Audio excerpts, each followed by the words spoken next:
केंद्राचे 5 डॉक्टर आहे तेही या ठिकाणी कधी मध्ये येतात। या ठिकाणी असून नसून खोळंबा झालेला आहे आणि या रुग्णांना वाऱ्यावर सोडलेला आहे। अशा PSCचा कारभार खराब झालेला आहे। तरी त्वरित या प्रशासनाने याकडे लक्ष द्यावं।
रविवारी चालतच नाही म्हणे पेशंट एफआर पाठवून देतो। काय म्हणले रविवारी पेशंट चालत नाही आम्हाला? रविवारी आता मॅडम असते मी सांगितलं असतं। नाही पण हे उत्तर कसं काय दिलं तुम्ही? नाही चालत नाही असं नाही म्हणलं। काय म्हणले ते म्हणे एफआर फाडून तिकडे काढून देतो म्हणे। हे डॉक्टर लोक आहे ते एफआर फाडतात तिकडे पाठवतात। मी काय करू आपलं काय करणार मला काय जमलं नाही आपलं थोडंच आहे। पण मग तुम्ही सांगायचं ना बाबा आज ड्युट्या कोणाचे ते काय सांगणार त्यांना कळत माझी नाही। हा सिस्टर कोण ते सिस्टर नाही आले ते नाईटला कोण होता आज? नाईटला कळली मामा होती।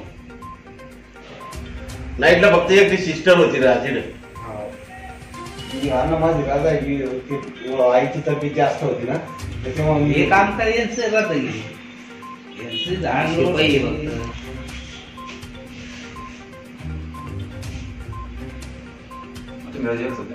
नाही आपले 2 कुलप बनवून 1 कुलूप बनवून घेतात नाही ना सर। मी पेशंट कुलूप लावतोय आज नाही आले ते म्हणजे आहे कर्मचारी त्यात जाऊ ते कुलूप लावून घेतो आम्ही ते नाही काय करता सर? आता सकाळी तुम्ही पाहिलं एक जणाला चक्कर आले राव तर आम्हाला त्या सिस्टरला उठून आणायला लागलं। ती आजारी होती। आता ऍक्सिडेंट पेशंट तुम्हाला व्हिडिओ पाठवतो तुम्ही काय परिस्थिती पेशंट तर आम्ही कुलूप लावून सगळे डाटा बनवू। आता आमचं लिमिट संपून जाईल। तुम्ही सांगितलं मेडिकल ऑफिसर येऊन आलं सकाळी अजून नाही आलं 12 वाजून राहिले। तुम्ही आता काय झालं तुम्ही आता कुलूप लावणार आहे मग शिवर ते सगळे गोळा करून उद्या काय आज नसून काय उपयोग आहे पेशीचा आम्हाला?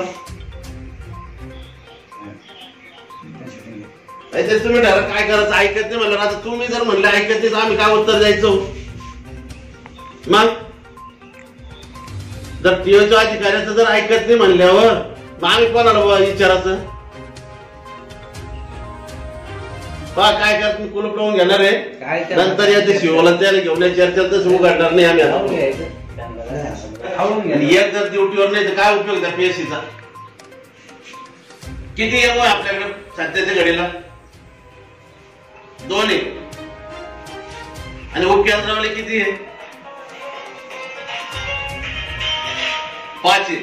मग त्या ड्युटीने लावतात तुम्हाला पण एकाला असेल 7 जण उराले तुम्ही उपकेंद्र संघट. मग 7 जण झाले रोजची एकाच्या ड्युटी जर लावली तर तुमचे 8 दिवस निघून जाते. काल 12 वाजे पण एफपीएससी कोण नाही. कालचा मी व्हिडिओ काढेल आम्ही.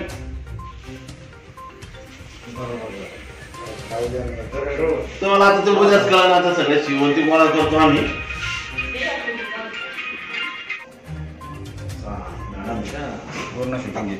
आपल्याकडे कोण आहे इन्चार्ज कोण आहे नेमकं पीएससी ला आता.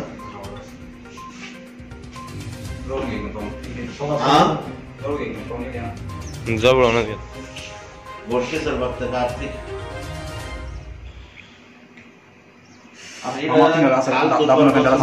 दाबल्याशिवाय भिल्ल मग पट्टी येऊन ना हो. सिस्टर उठून आणले आता पीएससी त्याला डबल मारून आपल्याकडे काय पट्टी करू राहिला.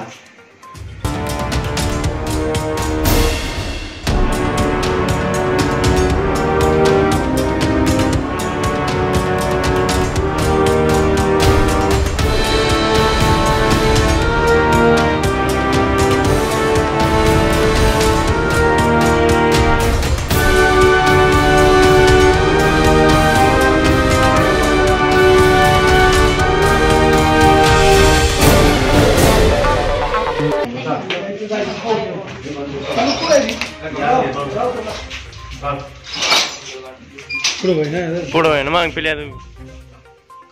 अरे पुढं जाय म्हणलं तू मागे येऊ राहिली. गदाना प्राथमिक आरोग्य केंद्रामध्ये सकाळी एक पेशंट घेऊन आलो. त्यावेळेस या ठिकाणी एकही कर्मचारी 9:30 वाजता एकही कर्मचारी हजर नव्हता. त्यानंतर या ठिकाणी निवासस्थानी असलेल्या ठुबे सिस्टर यांनी त्या पेशंटला उपचार करून सोडून दिलं. त्यानंतर 11 वाजता आमच्या गजाना गावातील अशोक आदाने हे गाडीहून पडले.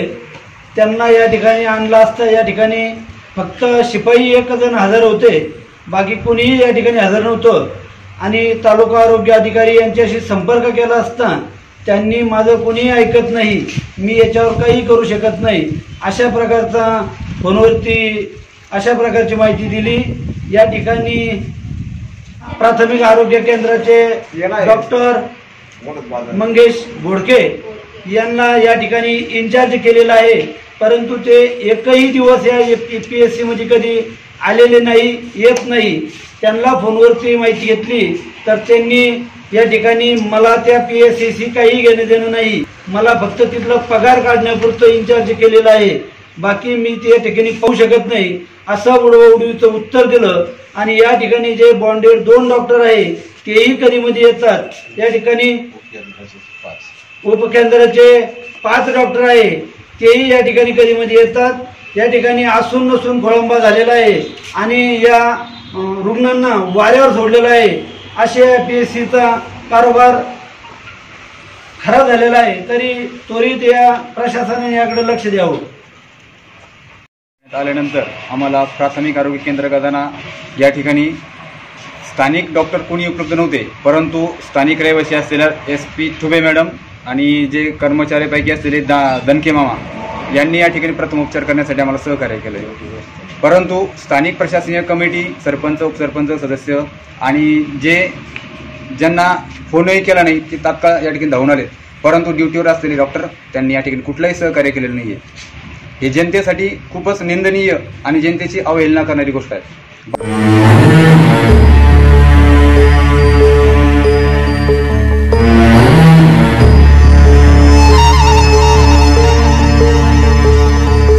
तुझ्या पायरीशी कुणी सान थोर नाही, साध सुन्या काळजाची